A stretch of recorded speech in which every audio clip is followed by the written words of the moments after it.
you ask those questions? Right.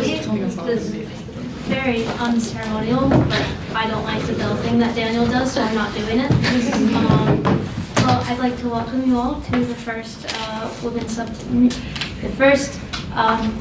Muriel Campbell Women's Subcommittee debate. This is the inaugural one, the first one that Lyra has ever done, so it's a very historic day.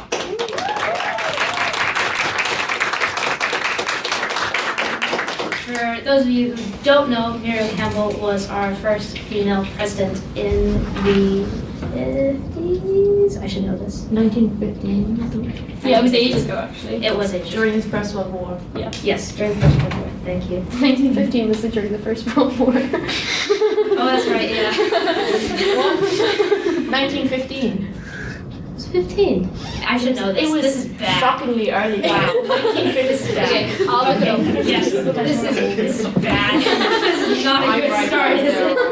Anyways, yes, this is a historic day for the Literatic where it was added into our constitution last year at the AGM, and we did not have enough women in the society first term, we thought, to do this. And second term, we decided to, hey, take a stab at it. I know I'm very quiet, I'm trying to project, sorry, I'm just very shy. That's why I'm not president. Even though I could have been. 1914 and 1915. Okay, well that's great. 1914 and 1915, great. Anyways, now we are going to follow the same format that our regular Thursday House debates follow. So that obviously starts with President's questions, but since I'm not President, I'm Vice President, but in this capacity I am actually Chair. I am calling it Chair Consultations. So if anyone has a Chair Consultation, you are able to raise the House. Okay, there we go. Yes, Rosa? Right. What did you have for breakfast? Thank you. I had I didn't eat dinner last night, and I got drunk, so I did not feel good this morning. And I didn't sleep at all last night, at all. I watched Spirit. And then I think I watched 3 Ice Age films as well. Yes. Dawn of the Dinosaurs. Great. Meltdown's the best. But anyways, this doesn't answer your question. I went to the SU early this morning and I saw there was a bagel special, a toasted bagel with a hash brown, a rasher of bacon, a sausage, American cheese, a fried egg that was overcooked, and hot sauce on top. And it was the most disgusting thing I've ever eaten in my life. And I also had an oat latte. But yes, that's what I had for breakfast. Any other President's questions? Yes, Ron? Would you prefer an American hash brown or like a British or like Irish hash brown? Well, as a Jew, I like latkes. So there's latkes with smoked salmon and sour cream. I made that for my first Hanukkah that I celebrated. Absolutely divine. It took about 5 hours to make it, but it was delicious. Yes. Any other President's questions? Not President's questions. Oh my gosh, I'm sorry. Chair consultation. My goodness. Just gave myself a promotion. Sorry. Yes, I was. Any thoughts on Wuthering Heights? Have you seen it or are you planning to see it? I aggressively text about this with President Emeritus Kalsham McSparran.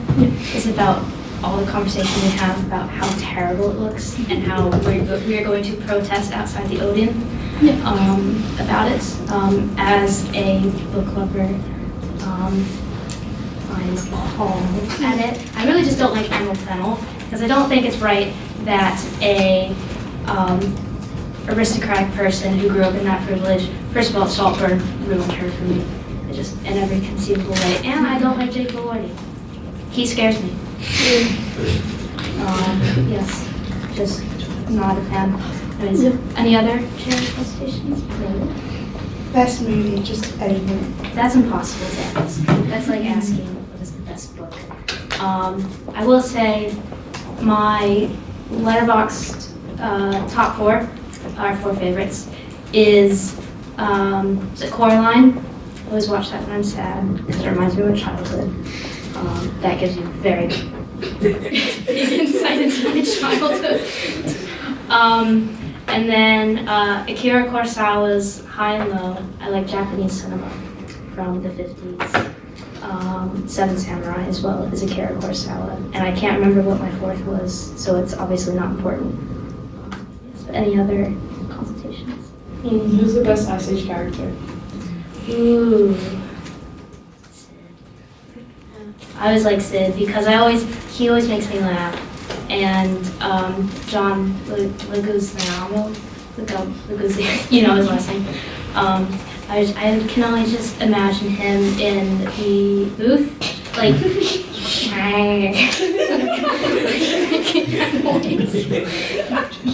it just makes me really happy to think about.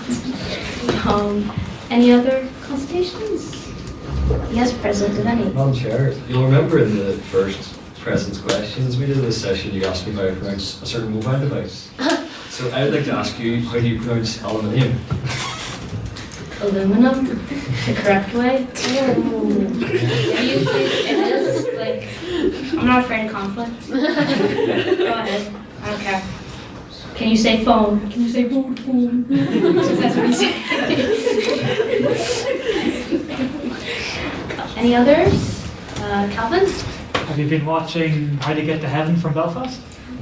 I watched the first episode, but it made me sad because I'm going through a breakup at the minute, and that just made me sad. So I didn't, and then I turned on Ice Age. Any other consultations?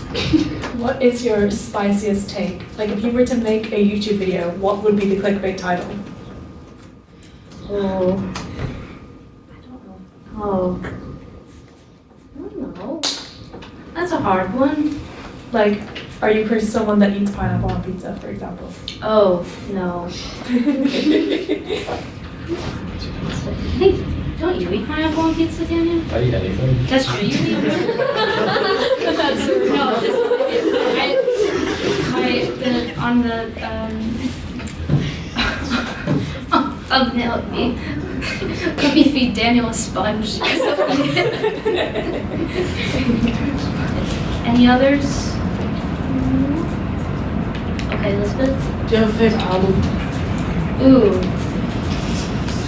Oh. I don't really know, because like I don't really listen to albums. I mean, I can look at my Spotify real quick, I'm not gonna lie. I have been told that my playlist of like songs resembles Eeyore's playlist, which I don't think is very nice. But let's see. Oh.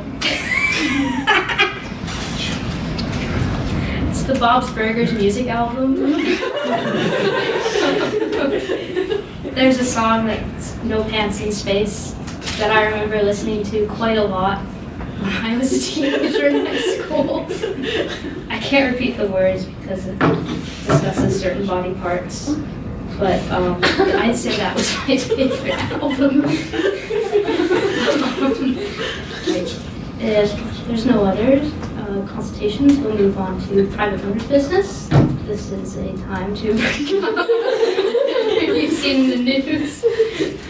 Yes. I want to talk about Wuthering Heights. And I know I already brought it up, I really want to talk about Wuthering Heights because I've read the book and I love the book. And I loved how gothic it was because I was very pretentious when I was 14. And that, like, for me, that was amazing. But I do think there's interesting, because it's in quotation marks in the title. And if you are a big book fan, you'll notice that Saltburn is just Brightside Revisited. Like, that's all it is. But she called it Saltburn and nobody cared. But I would wonder whether people would actually be offended by Wuthering Heights if she called it something else. Like if she called it, like, I don't know, Jacob Lordy is Heathcliff, or like would we all care as much? Because I'm curious, because I do feel like I'm kind of back and forth in this one of like, are we all being so pretentious beyond ourselves? Because I think Emerald Fennell's a really repetitive director, and I think she puts in sex just to have sex. But maybe some people find it sexy, I don't know. But I think my biggest issue with it is the promotion of it, because I saw someone being like, this is a movie for girls, they just need to turn their brain off, and I'm like, I can enjoy films without turning my brain off. Like, and also, how do you turn your brain off? Like, I'm like, if someone would tell me, I'd do it quick, like without the lobotomy part. But I'm curious about whether women can have their own content without it, and it be intellectual, or are we all being pretentious beyond the point of substance? I don't know. I'm confused about Wuthering Heights. I haven't seen it yet. I've seen it recently. Yeah. I think I also have not seen Wuthering Heights either. I'm going with Ella. We're going together. We couldn't find a time before this to go. Yeah. But I do think it's the thing of like two things. One, like if you're naming it after something, the adaptation has to be good. And now I just haven't heard from people who like the book that they thought the adaptation was good. Yeah. Secondly, it is like whatever about Emerald Fennel, I watched Saltburn, I found it like whatever, it wasn't as exciting as Saltburn would be. Yeah. It just seems like it's Saltburn 2.0 and you're like, why take a classic book and do this? Though what I am loving is people aren't loving Jacob Elordi anymore, which is really great for me because I've been a day one hater of the man. Sorry, Elordi. I think some of the big issues that come with it, you know, like, yes, of course it's harmless if she wants to turn it into some stupid little, like, weird sex thing, you know, I guess that's her prerogative, but the issue is as well, like, she's cast a white man to play a man who is alluded to be a man of color and a commentary on the slave trade at the time. And also, more so when she was asked about it, she was like, well, it's just kind of my interpretation, and it was a really passive-aggressive way of her saying, I'm just not attracted to like anyone but Jacob Elordi, and I can only see him in that. It was just really, really narrow and privileged the way she addressed it, to be honest, so. Yes, Rosa. I want to comment on the naming it something else. Enchanted, it is quite, with Amy Adams, Yeah. it's quite literally sort of like Cinderella, but adapted to modern. So you can name it something else and make it obvious that you've taken these, you know, like inspirations and like points from the original story without, you know, sullying the name of the original thing. So that's my opinion for it. I also think perhaps though there's an argument that maybe this is something that should not be made in any capacity, that the original story that we had was something that was quite dark and twisted, that very much didn't resemble a romance, and in fact there's, you know, strong theoretical evidence that the couple are actually siblings. So it's an interesting move in 2026 to think this is the film and the story that we need to renew, particularly in a like extremely white lens.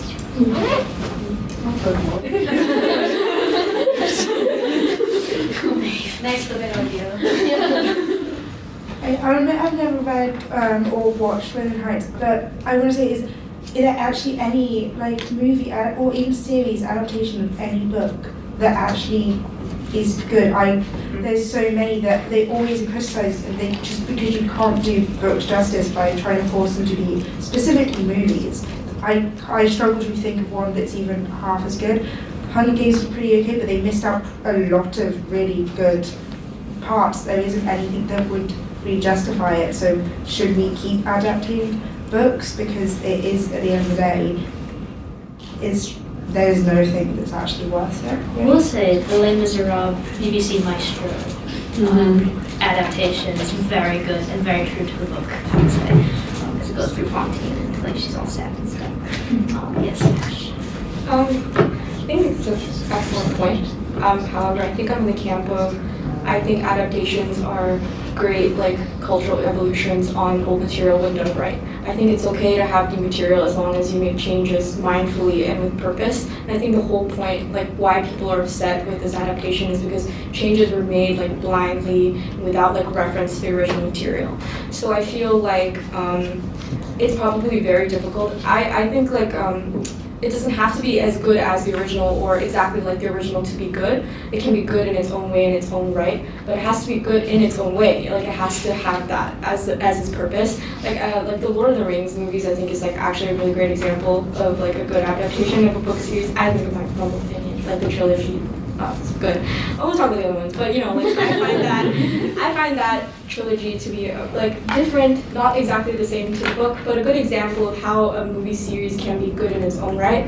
And I think adaptations are hard to make, and I would much prefer when people like write original stories that are based on like inspired by things, and like they rework something to create something new. And I don't think putting quotation marks is good enough to be like, it's not exactly Wuthering Heights, it's my version. Like, I don't think that that's strong enough, because I think people look at that title and they expect something true to the book, or something that has the spirit of the book with it. And in terms of changing racial casting, yeah, I think that the reason why that change matters is because it erases something from what that original book was meant to say.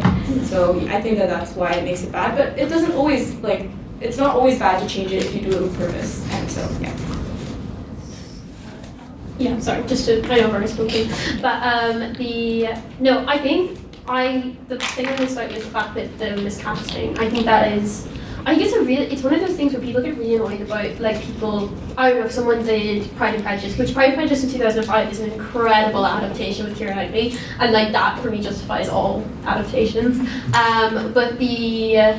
I think there's so many times people get annoyed at Bridgerton for people like putting in a person of colour in a position in a time period that was that similar, and they're like, they weren't there and they weren't in that position. And then Wuthering Heights, which is the perfect film to actually have a person of colour, to not do it is crazy. My biggest, because I've got spoiled even though I haven't seen the film, my biggest problem with the film is, I don't know if anyone's read the book, but it's the Isabella storyline, because that's an abusive relationship in the book, but it becomes a sexual thing in the film. It's just things like that where I'm like, why did you change that other than to turn it into something that it's not? Because I don't think the film is gothic the way the book is. Speaking for someone who hasn't seen the film yet, but is like absolutely doom scrolling on TikTok constantly. And I love Charlie XCX, and I probably will love the music. But at the same time, to try and sell to me, like someone who's meant to be educated and smart, is for them to go, guys, but Charlie XCX is singing on the film, so you should like it. And you're like, why am I being talked to like a 13-year-old? I don't know. Like, I do think we are getting intellectual past the point of what people are. I was to do intellectualism on TikTok drives me crazy, and I do think anybody who has a letterbox account is crazy and annoying. And I'm like nobody wants. No, I'm sorry, but nobody wants to hear your review or you do likes. Like, I'm sorry, my review is like, okay, I'll open the floor to letterbox. I'm sorry. I've watched like 300 films this year. I'm happy with that. So, anyways, okay, yes, Dave. I think the best adaptation of Wuthering Heights was produced by Kate Bush. Yeah.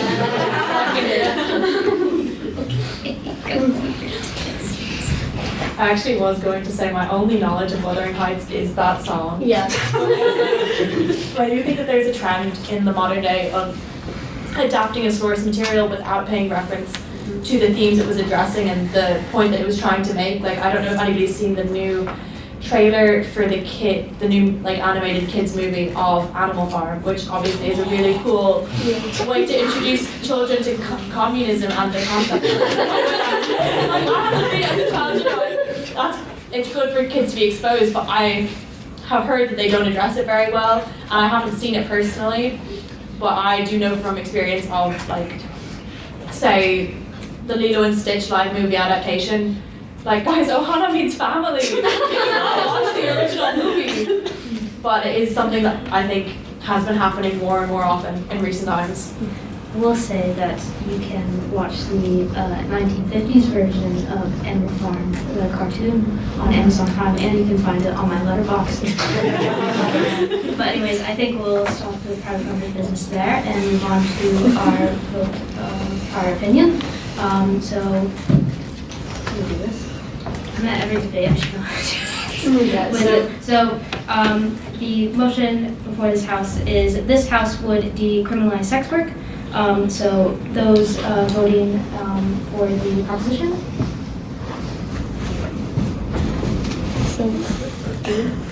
For? Men can vote. Yeah, men can You can have an opinion. We'll review it. We'll review it. 1, 2, 3, 4, 5, 6. So 7. And then for the opposition.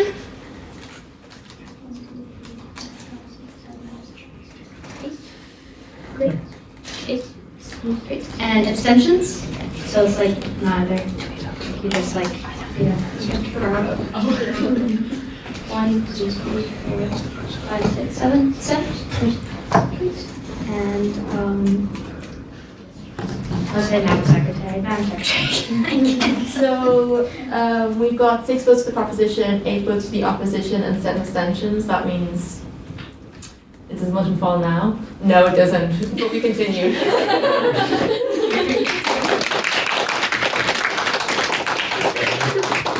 And now we will go over the rules.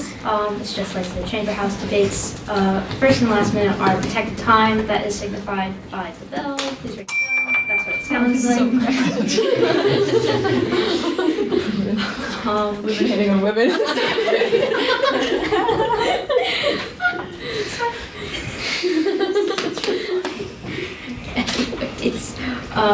Speeches are 7 minutes. Like I said, first and last minute are protected time. Please do not curse. I'm still enforcing port fine rules. Even here, I will still fine you. Don't care. Anyways, is that it? Is that all I say?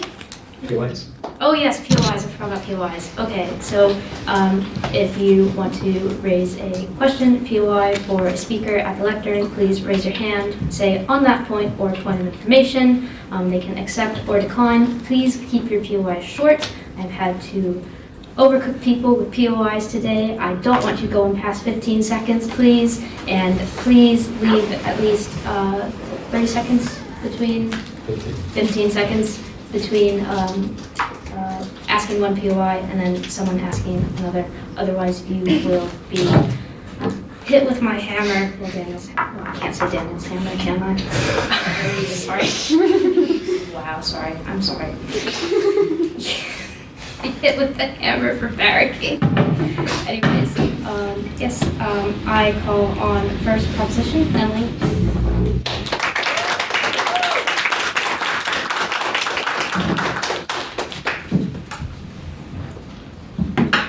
Good evening. It is an absolute honour and privilege to be the first speaker of the Muriel Campbell Subcommittee of the Literary and Scientific Society. Tonight, the motion before the House is that we would decriminalise sex work. Given that 88% of sex workers in the UK are women, it is a fitting first motion for this first subcommittee meeting. The Oxford Dictionary defines sex work as the practice or occupation of engaging in sexual acts, appearing in pornography, or taking part in similar activities for payment. Sex work has been described as the world's oldest profession, as it has been around for centuries. It is literally in the Bible. I'm of the opinion that sex acts shouldn't be transactional, and I'm sure many on the opposition would probably agree with that. It should be between two consenting parties, and money really shouldn't be changing hands. However, it does happen, and it is foolish to think that the ban criminalising this behaviour has done anything to discourage the industry.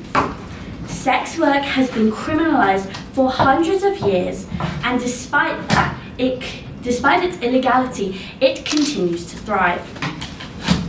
This decision to decriminalise sex work is a pragmatic, necessary evil for the safety of all sex workers. In London, up to 73% of sex workers reported attacks by clients, partners, and even the police. This statistic comes from the ISRCTN registry. I mean, this is hardly surprising when one of the first murders to appear in papers in the Victorian era, serialised and sensationalised, was the case of Jack the Ripper. If the Victorians had Spotify, you can bet that they would have dethroned Joe Rogan with that podcast. Jack the Ripper brutally murdered at least 5 women, including prostitutes, in 1888. And it was only the brutality of these murders that caught the attention. It wasn't the fact that it was violence against women or violence against prostitutions. It was the fact these were so brutal and bloody that they just captured the imagination of the Victorian society, and they ran with it. This is a problem that will not go away. Violence against prostitutes and sex workers of all kinds has not gone away. The solution is the regulation of sex work. in designated areas, like in Amsterdam, where there are cameras everywhere, keeping watch, recording everything to keep everyone else safe.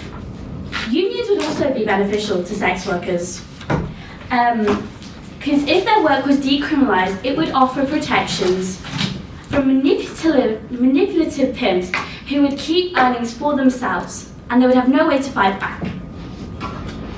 Because as a union, a united collective, they would be able to.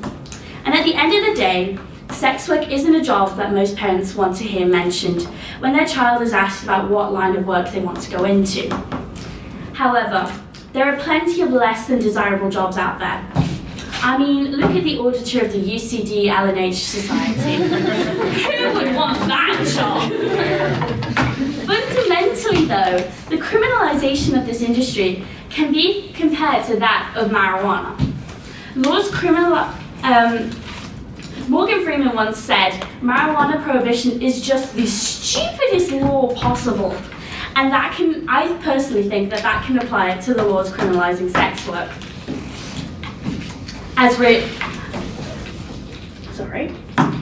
We all know that it would be safer for all parties involved that if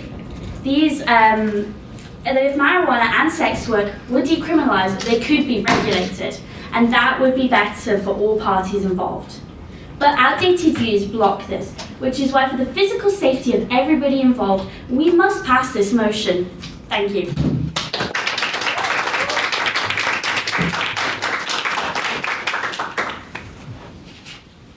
I thank that speaker for her fine speech, and now I call the first on the opposition now.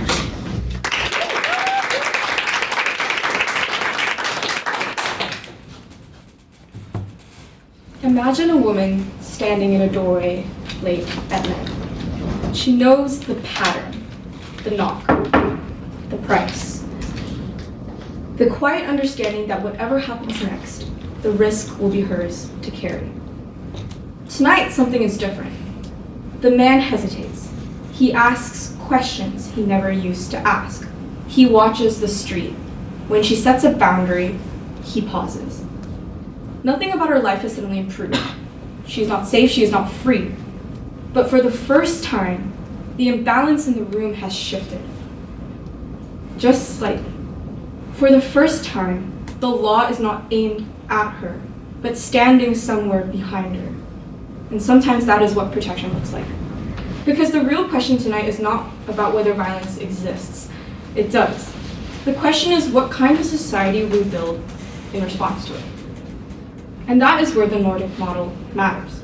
The Nordic model is often misrepresented, so I want to be precise. Under this model, selling sex is decriminalized, buying sex is criminalized.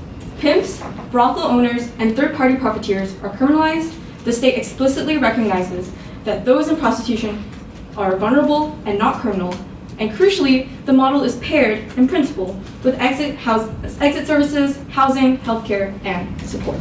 So this approach has been adopted in many countries like Sweden, Norway, and France, not because it's perfect, but because it is directional. It places responsibility where power lies, with those who create demand and profit from inequality. Because that distinction matters when we consider the scale of what we are discussing. The global prostitution industry is so enormously lucrative. As far back as 2013, its annual turnover was estimated at 100 billion euros, with 20 billion in Europe alone, and it is undoubtedly larger now. Yet very little of that money ends up in the hands of those actually selling sex. Instead, it flows to a wide network of vested interests, pimps and traffickers, advertising platforms, parts of the banking and tech sectors, drivers, security staff, receptionists, even states themselves through tax revenue, and the quiet relief of not having to provide proper social security to destitute women. And then there are the men. Yes, not all men buy sex, but all men know it is available. Available to shore up entitlement, frustration, ego. Available in a way that quietly reinforces gender inequality, much like the prevalence of sexual harassment and violence does. What defenders of decriminalization rarely confront also is the social cost of all of this. The normalization of prostitution shapes attitudes, grooming girls into seeing themselves as commodities, and boys into seeing entitlement as normalized behavior, the kind that we recognize in shows like Adolescence, for example. It fuels organized crime, trafficking networks, and even terrorist financing, and has devastating consequences for families and children. Proposition will tell you that violence against sex workers has increased under the Nordic model. We do not deny that reports of violence does exist, but their conclusion just doesn't follow. An increase in reported violence does not automatically mean an increase in actual violence. One of the explicit aims of the Nordic model is to remove criminal liability from those selling sex so that violence can be reported without fear of arrest. When stigma is reduced, I'm just going to finish my point and I'll take you. When stigma is reduced and criminalization lifted from the seller, reporting rises. Visibility rises, trust begins slowly to form. So a system that makes violence visible is not necessarily more violent, it simply may be more honest. And even if we accept that harm has not disappeared, even if violence persists, we must still ask, what does full decriminalization do better? Because it does not eliminate violence either. It simply shifts responsibility. Under full decriminalization, buyers face no legal risk, demand is legitimized, the industry expands, and sex workers are expected to manage safety in a larger, more competitive market. And that to me does not look like protection, it just looks like exposure. Yes, I'll take the PY. I watched from a sex worker's point of perspective. They mentioned how the Nordic model, a man can use a fake ID or just fake their identity. So, like, how would they be basically, prosecuted? I think that the specifics of the model perhaps could be amended. And I'm not here to say that the model in and of itself is perfect in its get-go. I think that there definitely are ways for people to get around it. But in the same way that people can get around, for example, using a fake ID to enter a club, that does not mean that we should not have a rule that limits children entering the club, if that makes sense. So the existence of the rule does not necessarily mean the enforcement of the rule is perfect. I think there are ways that we can improve enforcement. So at least under the Nordic law, there is a line, there's a clear line that's being drawn. Because purchasing access to another person's body is just not neutral, it's not an entitlement and not beyond scrutiny. That moral and legal signal matters in the way we shape the world, especially one that is shaped with inequality. And evidence supports this direction of thought. So the European Court of Human Rights in 2024 unanimously held that France's adoption of the Nordic model did not violate the right to private and family life, and claims that the law had made prostitution more dangerous were essentially rejected. So this court concluded that these harms pre-existed the legislation and suggested that violence is just inherent to prostitution itself, and therefore that ruling is final. And this is so important to address because women in prostitution face staggering levels of harm, a mortality rate 12 times higher than the general population, the highest occupational homicide rate primarily at the hands of buyers and pimps. And comparative data shows that homicide rates are significantly higher in countries where prostitution is fully legalized. This does not mean the Nordic model makes prostitution safe, nothing does. Its aim is different. To reduce the scale of prostitution and the numbers of people harmed by it, and when its full framework is properly implemented, the evidence suggests that it does succeed.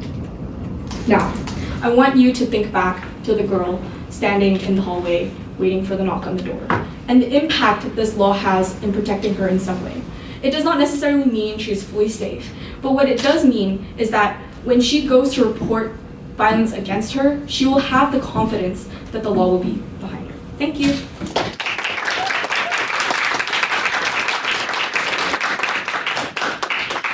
Thank you, Ash, for that fine speech. I now invite second proposition, Lyra.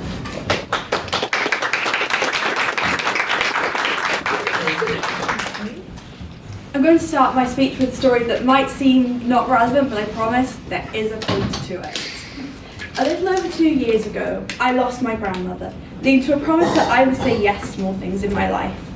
This then meant that a few days later, when I got asked to be in a show called Sweet Charity, I said yes, knowing nothing of the plot. And I assume no one here knows the plot of this show. So here's a quick summary. Charity is an optimistic dance hall hostess that keeps falling for the wrong men.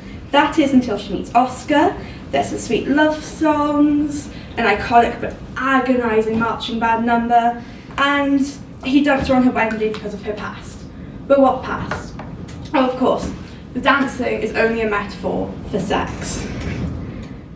Of course, all the ladies in the ensemble were also dancehall hostesses. What else would you expect? And that's the story of how at age 17, I basically played a prostitute in a show. I tried to find a quote on art being a reflection of life, but simply found too many. And if that's the case, of art being a reflection of our world, as I believe it is, then why is sex work not more normalised for fictional characters and fictional worlds and not ours? I've looked at various musical theatre related case studies and will be using them tonight to convince you that we should decriminalise sex work. Criminalisation musicals often push the characters towards danger. Take Cabaret as an example. 1930s Germany, it's not the safest place anyway. But the women must rely on relationships with men for survival in a society offering them few legal or safe options. Cabaret also discusses the stigma around sex work within Don't Tell Mama. She says, don't give a working girl a chance. And while it sounds cheeky and maybe fun, she's attempting to soften the reality of how precarious and exploitive the world of sex work is. That she has no guarantee that she will be safe or that the law will protect her because it's illegal. In Rent, we meet people pushed to the edges of society, struggling with poverty, illness and stigma. And yes, some survive through sex work, but what the musical makes painfully clear is that no one is saved by being punished. No one becomes safer through fear. No one heals through shame. When characters are at their lowest, it isn't the law that lifts them up, it's healthcare, it's community, it's people choosing compassion over judgment. And that mirrors real life. Criminalising sex work doesn't stop it. It just forces people into darker, riskier situations where violence goes unreported and help is avoided. Rent shows us that when people are supported instead of criminalised, they survive. When they are trusted instead of hunted, they stay safer. So if a musical written decades ago can understand that dignity saves lives, why are we still writing laws that do the opposite? In Les Mis, we watch Fantine fall, not because she's immoral, not because she's dangerous, but because society abandons her. She loses her job, she has no support, no safety net, and a small child to care for. And when every door closes, she turns to sex work to survive. Not for luxury, not for choice, for survival. But instead of being protected, Fantine is punished, arrested, shamed, cast out. Les Mis exposes a truth we still see today. When society criminalises desperation, it doesn't create morality, it creates suffering. Criminalising sex work doesn't stop poverty. It doesn't stop exploitation. It just makes survival more dangerous. Fantine didn't need arrest. She needed protection. She needed support. She needed dignity. And that's exactly what decriminalisation offers in the real world, our world. So if we can recognise injustice on our stages, why do we keep accepting it in our laws? Decriminalising sex work is not about promoting it. It's about protecting people who already exist. Right now, criminalisation forces sex workers into silence, where violence goes unreported, healthcare is avoided, and exploitation thrives. Not because people don't deserve help, but because the law makes them afraid to ask for it. Yeah?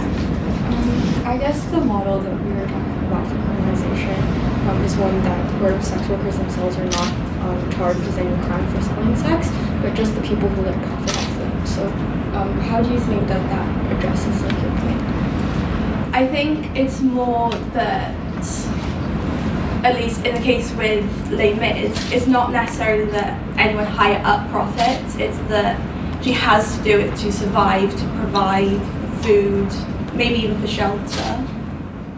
And I think going to what Emily said about Jack the Ripper, these women were targeted, and if by some chance one of them had survived, what were the chances that they would have been believed because their job was technically illegal? Yes. Decriminalisation, it makes them afraid to ask for help. No, it makes them less afraid to ask for it. It brings safety into the open. It allows protection instead of punishment. It lets authorities focus on real crimes like abuse and trafficking. This is a choice between fear and evidence, between stigma and safety, between pretending sex work can be erased or accepting reality and reducing harm. If we truly care about human rights, public health and protecting the vulnerable, then the answer is clear. Decriminalisation saves lives, and a just society should always choose safety over silence.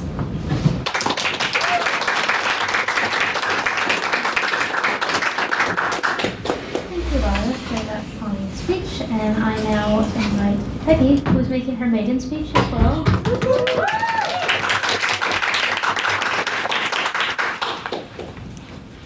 Okay, I'm going to preface this by saying I'm probably going to stutter a lot, and it's just going to have to be okay. Ladies and gentlemen of the House, do I think sex work should be criminal? No. There's nothing inherently immoral in the production of it. But do I think legalizing it is a good idea? No. I want to say I'm not here to disprove that legality will make sex workers safer through regulations, though I have my thoughts on that as well. Rather, I will display in my speech why legalizing sex work will only lead to more issues for women as a whole. Sex work inherently commodifies our bodies. While this motion protects sex workers, it contributes to a larger societal issue and therefore makes it more dangerous for other women by affirming this notion that we are for men's enjoyment. In treating the symptom of misogyny through legalizing sex work, we appease men and we worsen the cause. While it is all well and good for me, a middle-class white woman, to be fighting for the cause of sexual liberation, and for Libby Dunn or Piper Raquel to get that bag and profit off their objectification, it is a privileged point of view that ignores the thousands of other young women who are enslaved into this very industry. When we glorify individual success stories like OnlyFans, we do nothing against the tidal wave of oppression women face. We merely change the aesthetic in which we fight against it. Now, you may say that it is precisely because of trafficking that we need to legalize sex work, bring this industry to light, and have a safe, profitable world instead of a black market of young women and men. But answer me this, if legalizing it is some fix-all solution, why is there still so much trafficking of women in Amsterdam, where sex work is legal and regulated and has been for 26 years? From 2018 to 2022, the Netherlands identified 4,732 victims of human trafficking. That's an average of 24 people per week. 60% of these were female and 10% were children. I would like us to sit with that statistic for a minute, because to me it illuminates what the consumption of sex work is really about. It's not loneliness, it's not sexual libidos, it's control. How is it that in a country that sex work has been legalized for 26 years, do we still have this demand for women taken against their will, when there are women perfectly, legally, and willingly providing the service that consumers claim to want? Because the product isn't really sex, and it's not a willing woman they want to provide it. The product is control, and the currency is a scared, unwilling participant. When we as a society legitimize sex work and legalize it, we I mixed my words up. We legitimize this idea that men can purchase our bodies and that for a certain price, they are entitled to us. I don't know about the other women in this room, but I'm not willing to undress and perform acts for a few £100s. And that is precisely what this industry wants, a woman who is not willing. The society we live in demands a sexual woman, one who's game for anything, but they don't want us to want that. There must be resistance to give this product value. Why else do porn categories so often include the words stuck or lost? Why did the study reveal the most popular term in relation to sexual searches was youth? We need to stop with this narrative that if we cater to the patriarchy's wants in a certain way, in a certain environment, that it will fix the problem, because it will never be enough. And I would say we've ceded enough territory. Yes, if we legalize and regulate sex work, we could provide a safer environment for some sex workers, but the environment is still dangerous. And legalizing it doesn't make women magically invulnerable. Furthermore, we assume that these regulations would work and actually be monitored correctly. In Amsterdam, a first world country with 26 years of practice, the government can't stop sex trafficking. What happens when sex work is legal in places like West Africa with record numbers of corruption, or India as child brides, or Mexico where a woman is murdered every 3 minutes? Do we trust these governments to tackle the complexities with which we view the sex work industry? To protect those who work in such vulnerable situations when they can't even protect women now? Listen, I of all people understand why legalizing sex work seems an infallible argument for women's safety. And it is, in the fictional world where men respect us. I would like to address what I would call the cousin of sex work, the porn industry. Initially in the same position that sex work is in now. We all know it's happening, people know how to access it, but it's taboo, it's illegal, just like porn was. Would we agree that legalizing porn to monitor it better, specifically those in it, has helped make the world a safer place for women? Has it? Porn was first legalized in 1969, and since then it has exploded into our lives, our screens, our culture. We are alarmingly aware of its presence, of its effects. And how has legalizing it worked out for women's safety? How many young women are strangled and hit by their partners because that's what porn normalizes? How much has the plastic surgery industry boomed? How many people have been secretly recorded and posted online?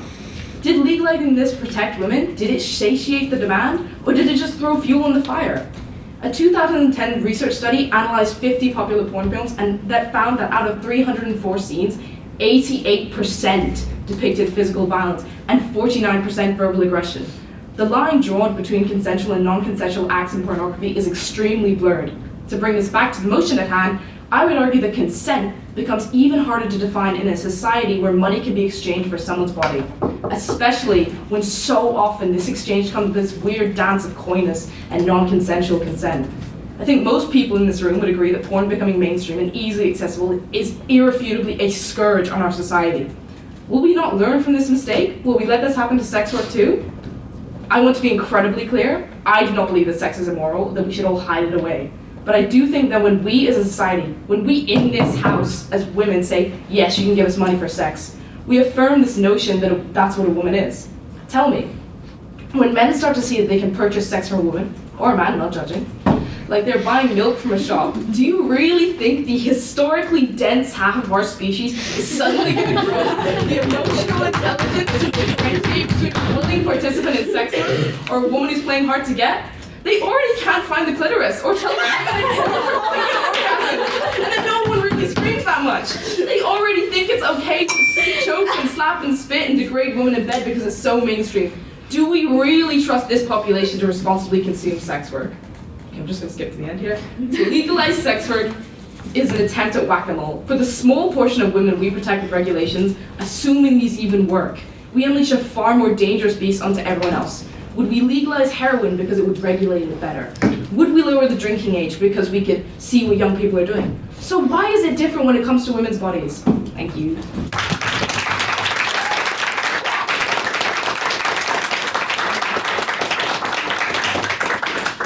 Peggy for that excellent speech. And now I call closing proposition made.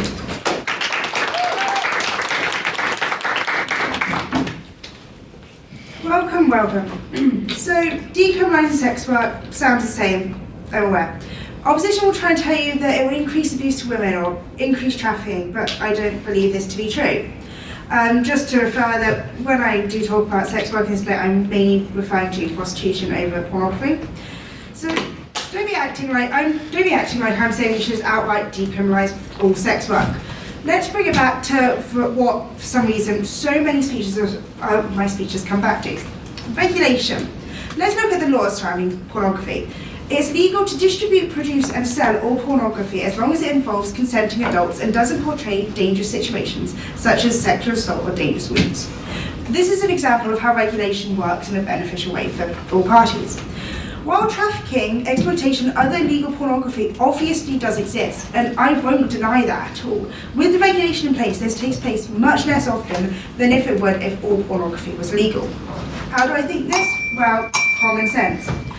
If all of it's illegal, with the same consequences, some gross people are willing to pay more for what is currently illegal, such as CP, compared to the porn between two consenting adults. What do you think these producers will prefer to make if the consequences of them being caught are the same, but the price of the other is higher? Now, this is why I promote regulation over outright banning. Now, it's interesting Ash meant the Nordic model. Now, I didn't know it had a name, but that's how it works in Northern Ireland. Sex work isn't actually completely illegal. The management/control of prostitution or the purchasing of prostitution is illegal. However, the selling of sexual services is not, since 2015. Now, while my search history definitely is interesting now, I don't want my mum finding it for fear she might believe I'm starting a side business. This shows a step in the right direction, as it does promote the safety of sex workers in providing assurance of not being arrested if it's necessary for them to turn to the police. But it isn't the solution. The fact that managing a prostitution business or brothel is illegal does potentially pose its own problem. Now, let's imagine you're a sex worker. Would you rather be alone, getting into cars or going to dodgy hotel rooms with unknown people carrying God knows what? Or would you rather be in a building where you know you're safe? There's safety alarms, required testing of the people both visiting and of you, security, ID checks of the visitors. I think it's clear what's safe.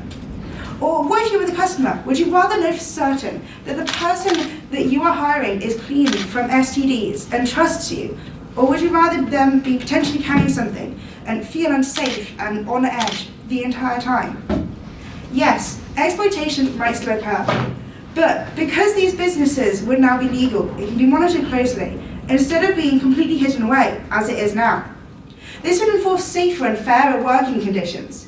Furthermore, the current exploitation by pimps would be limited, as the laws would be clear and easier to navigate. While opposition may be trying to argue that sex work is heinous and just facilitates sex trafficking, why does that occur currently when it is illegal? Why are there children and women being sold off and forced into this line of work if the law is meant to protect? There is a protection in place currently for these workers due to the illicit nature of the work. If it's legal, there's more regulations, and it's easier for the sex workers to find jobs they won't be exploited in. It will reduce the exploitation, as there will be a profitable legal way. Okay, sure, illegal ways will still exist, but that's the fault of human nature, but it will improve the lives of many others. Now, okay, as suspected, this is actually, unlike this has been brought up by our side, but I will explain why it's more of our side. As mentioned by Emily, sex work has often been targeted as the target of heinous crimes, especially of prolific serial killers, Jack the Ripper, the Yorkshire Ripper, or Guy Ridgway, for example, but there is so many. This often goes underreported and dismissed due to the stigma surrounding sex work. Many sex workers stated in these cases, and these were friends of the victims, that they were scared to come forward with the information that they did actually know, due to fear of repercussions, either upon them or upon the people that their customers. Many sex workers work alone, outside, due to the lack of safe spaces where they can solicit. And those who do actually have a small group of fellow sex workers, that they don't report when they see one of their group missing, due to fear of being fined, arrested, or losing the customers. This facilitates these crimes. Furthermore, the stigma surrounding sex work means that when it does get reported, they had it coming, or they should have been more respectable. This means that these complaints aren't taken seriously and result in abusers and killers running free. By decriminalising sex work, it would lessen the stigma, meaning they'll be targeted less, and when something does unfortunately happen, other people will feel more confident to report it, and it will be handled appropriately. Unlike now and in the past, where it's brushed over simply because this is their profession, what they've chosen to do, and yes, sometimes it wasn't their first choice, or it is their last resort, but still, it's their profession, and they should be respected in it. And also, hey, it's supply and demand, sweetie. If people didn't pay for it, it wouldn't exist. Sex workers are not the one to blame. Yeah, go ahead. Do you think that suddenly legalising it will make people remove all judgment of people who offer their body for money? I think it will become more accepted as a way where there won't be the laws around it. If you think about how cannabis has become more accepted due to the legalisation of it, by removing it, the people that follow the law very, very strictly will go, okay, maybe it's not as bad. The stigma and exploitation needs to end, and that can only work by regulations. Sex work will always exist. It has done so for over 4,400 years, and that's just the earliest record of it. The only way to ensure the safety of these workers is to regulate it. And it's going to happen one way or another. It might as well be regulated and have an actual system in place where sex workers can conduct business legally in safe spaces with alarms and precautions in place, where the customers and the workers are safe, tested, and ultimately happy instead of what happens now. Something has to change, and that change should be the decriminalisation of sex work. Thank you.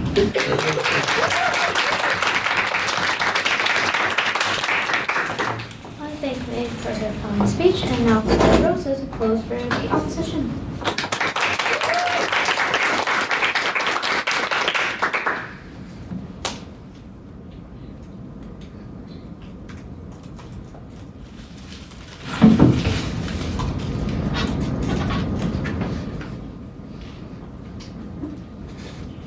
In our current age, of digital misogyny, of perverted podcasters, Andrew Tate, of rough and violent porn being targeted more and more towards young boys and men in this country, of men thinking it's okay to choke me out with no prior warning when I just met them in a club like an hour ago. This proposition would have us legalize sex work in our current environment. They would have us all but encourage young women to put themselves in a horrific position, would all but encourage our young men not to treat the woman in their lives better, or adjust their attitudes towards women and sex, but to instead go buy sex from a woman when it is for these reasons that none of the women in their lives will sleep with them. But you know what? Too many discussions around women's lives still manage to put men at the centre. Just look at how much research is being done into endometriosis around how it might make women look more attractive to men. I don't know if anybody else saw that reel on Instagram, but it actually, like, I was so raging. So let's look at what this message would send to our young women instead. No, we won't increase national minimum wage to a living wage. No, we won't address the prejudices that women face in the workplace. And sure, the company you work for has to report their statistical discrepancies in pay so that you can see just how much they're screwing you over. But will we make them close their gender pay gap?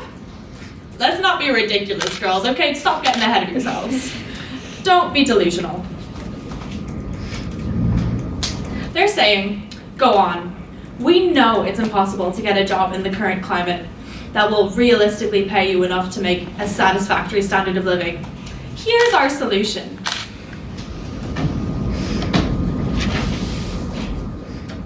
Maybe I'm a hypocrite. The amount that my friends and I joke about selling our feet pics, starting an OnlyFans, going out to stand on the corner in slutty outfits when the bank account gets too low, to varying degrees of seriousness depending on the nature of our upcoming costs. Like, I'm looking for a house for next year. I'm seeing the interest graduated students are experiencing on their student loans. I'm thinking about the amount I spent my last night out, and you know what, guys? This society does not help me. But let's be so for real here. It is not my privileged white ass that is going to find itself in that situation with my bad, Ray. I'm so sorry. With my middle-class parents that can help me pay my rent and send me money for my dinner, with my education that gave me the support to go into a STEM field, and my Irish passport that lets me work here with no fuss, it is going to be the young, underprivileged immigrant women who don't have any other ways to support themselves or their families. 90% of women in sex work see it as their only option for survival, according to Professor Maria Tammet of Criminal Law and Victimology. First speaker of the proposition, Emily, calls the legislation of sex work a necessary evil, unless I'm misquoting you. What good has ever come from a necessary evil? The proposition talks of safety, of regulations for people in this industry. But if women already feel that they aren't supported enough to pursue other careers, which would have less of a risk of both physical and emotional harm that sex work can cause, why should we believe that this government will support them in this and keep them safe in this industry? Legalizing sex work, this proposition would have you believe, addresses the harm that women who feel they have no other choice can come to, as the second speaker addresses. But what of the reasons that sex workers feel they have no other choice than to go into this industry? Like Peggy talks about, this is an easy out for men who wouldn't mind being allowed to buy themselves women's bodies and continue to commodify us. To take, instead of protecting mothers who need to feed their children, young women who need to pay their rent, women who are discriminated against and denied raises that are given to their male counterparts without a thought. Too many men already see women as objects, already ignore their partner's enjoyment over their own, already steamroll over boundaries, and I know that almost every woman in this room will have had some experience or another in this department. If women in a privileged position, like me, make jokes when our bank accounts get low, but never go through with it due to the safety nets we know we can fall into without fear, what does it say about the people who are in this industry and the reasons they find themselves here? Legalizing sex work would address the results of the harm that is already there, not the cause of the harm itself. Thank you.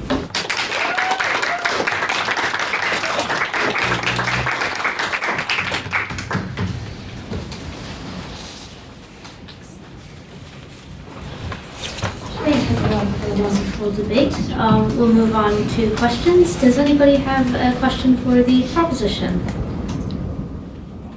Yes, Elizabeth. I suppose a lot of this debate tonight is about how we go about protecting vulnerable women, and my greatest worry, if we were to decriminalise sex work, is how is protection of women maintained when it's sort of so likely to see the likes of a two-tier system set up? Well, vulnerable women, even in the current system, are subject to it, and they have to turn to it anyway. By decriminalising it, we can set in regulations, like I was saying, where there's safe places which have security and then cameras, and they make sure it is all safe. So actually it protects the vulnerable women more by providing a place that they can turn to for that sort of work, instead of having to be out on the streets, which then subjects them to more harm than it would if it was legal and there were safe places for them to go to. Opposition response? Actually, that's a really interesting question, because currently in Singapore, where prostitution is legal, as well as procurement of it and selling of it in general, brothels still have protections in place, so they still have rooms in which they can contact those running it, as well as showers, condoms and everything provided, because even though it's legal, it has no benefit to the business owners to have, prostitutes or sex workers who are damaged. So there is still protections in place, even though it is legal. It's not necessarily limited to legal brothels that protections are put in place. And is there a question for the opposition? Oh, yes, Rob. I think it was mentioned by you about how then looking at like Western governments and their response to legalizing sex work, if there's still problems in that, and let alone like compared to like more corrupted countries, that would be a bigger problem. I'm someone from Turkey. We don't have the best rep, but sex work is sort of legal, and brothels are like not operated but like regulated by the government. So somehow that kind of works out in a way, but so it's like it can be done in those countries as well. So what we were. Well, I mean, I don't need to make a general comment here, but not every nation is exactly the same, and as well as the fact that like just because it's necessarily regulated by the government, a lot of governments really fail to protect women. There's lots of like very high rates of femicide in the global south, and I think that putting more women into this position of, because they are a sex worker, that they're somehow asking for it, because even though it'll be legal, it's still this mindset that if a woman is in that position, then she's somehow asking for it, and you're adding fuel to what is already a huge problem and is really not being tackled by governments. So I just don't think that it's necessarily something you'd want to add to the mix. Proposition response. I do. But this thing that it is already a big issue over there, and women are already trafficked and everything. So by adding it in, you could at least try and prevent some of it by having these more stricter regulations in place, instead of it just being, because there is still sex work going to happen. It's going to happen. You might as well have some legislations which means that at least some people will follow it. It's better, 5% of the population following these legislations and 95% not, than 100% not, and it's all completely unregulated, which can make it even more dangerous. And now we have an abstaining question. So this is a question that's posed equally to both the proposition and the opposition. I'm going to borrow Daniel's line here.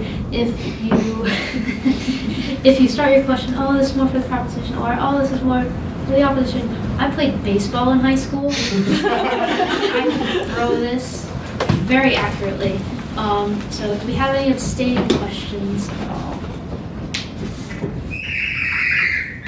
Sorry, that was the moderation.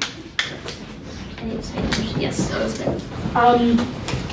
Really reluctant to ask this one because I ditched the idea of doing multiple creative writing, but I am aware that there's a difference between decriminalising and legalising, and I'm wondering if we move to decriminalise but we don't legalise sex work, how much of those regulations to protect women are going to come into place, or sort of furthermore, if we decriminalise, is there likely to be a further move into legalisation or not?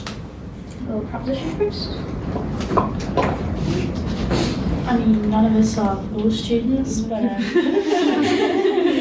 but I think really it does depend. Like, not every country is going to have the same like approach to decriminalising sex work, because it's different in every single country across the world. You can't apply like a blanket statement, and it really does depend on the scale, I suppose. And then that would lead to like the levels of legislation required for it to become like regulated, like not legal per se, but like decriminalised, so it would be easier to protect these workers, but not almost condone it. Opposition response? Yeah, so I think the purpose of the Nordic model is to put the responsibility of people who specifically exploit like sex workers, right? That's the whole purpose of it. So when we talk about decriminalization of sex work, the purpose of my speech was to sort of address how sex work is an industry and it's not just the individual sex worker that is involved.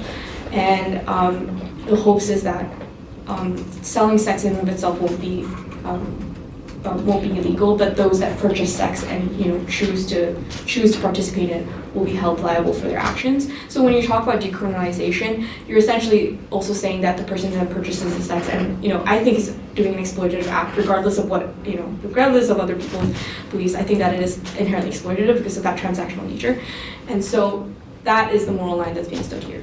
Legalization then is not necessarily a follow-up from decriminalization. You'd have to then argue why decriminalization will necessarily allow legalization to occur. It could be true, but I don't think that's what's important. I think that we should continue to ensure that men who believe that they have a right to purchase a woman's body should not feel like they have that right and should be held liable for that right.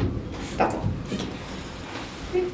And now we're going to move on to the vote of speakability. This is not which side you agree with, but which side you thought spoke best.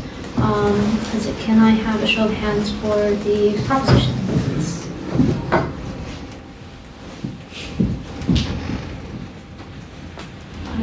Yes. And can I have a show of hands for the opposition, please?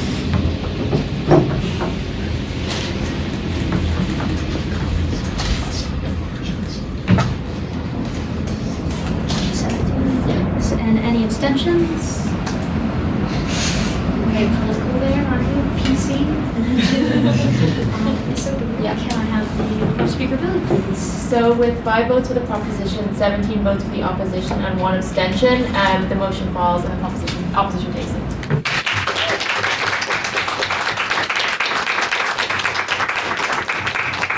I also again want to give a round of applause to Peggy.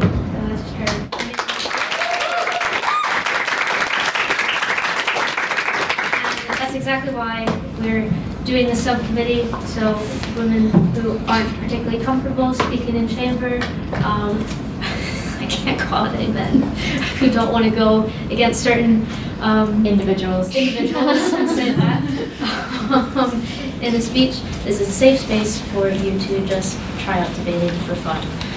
If you want to sign up for any speeches, please scan the QR code. I've also been told to tell you that Conversazione tickets are for sale through the QR code. That is our annual formal. That is on the 23rd, 23rd, the 23rd of March. So please get your tickets, and you get £5 off if you have membership. That's fun. The membership is closed at the moment. Membership is closed. You can still buy it, but you can't vote in the AGM. You can be put on a waiting list. You can put on a waiting list for it. Okay. Okay. Yes. And then yes. I have my workshop tomorrow, guys, in this building at either 5 or 6 o'clock. I'm sorry for the lack of clarity, but our secretary is not replying to me right now when he booked the room. But at 5 or 6 o'clock, you all better be there. It'll be really, really fun. If anyone came to my last workshop, it was amazing. But there was only like 7 people there. So I want more people. And if you want to speak at debates, this is a great way to learn how to do it. I will announce the details about the room and the time in the WhatsApp. So before you leave, please scan that QR code if you're not already in the WhatsApp. You also get updates about everything else. And then also we have our debate this week about the Labour government, our normal standard chamber debates. They're a bit more different than these ones, with more men. But it'll be really, really fun. We have great lineup of speakers. We have more maidens, and congratulations again to Peggy. I'm internal convener, so I'm always pro maiden. So please come to my workshop, guys, please. But that's the end. Yes, I did see one of the slides on. I was. It's funny, like it's not serious. It's not serious. Like you will walk out a better debater, but it'll be a fun time too. Like, and there's a lot of slagging off and stuff. Like not to you guys, obviously, but primarily to Henry Reardon. So, so please come to my workshop. It'll be really fun, and I may, if enough people are there, I'll buy sweets or something. I don't know, but that's relying on over 15 people showing up. So, hi, Barry. Anything else?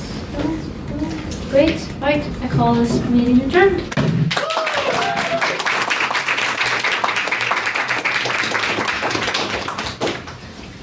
Oh, we're going to Lyra. Oh yes, we're going to Lyra after. I forgot to say that.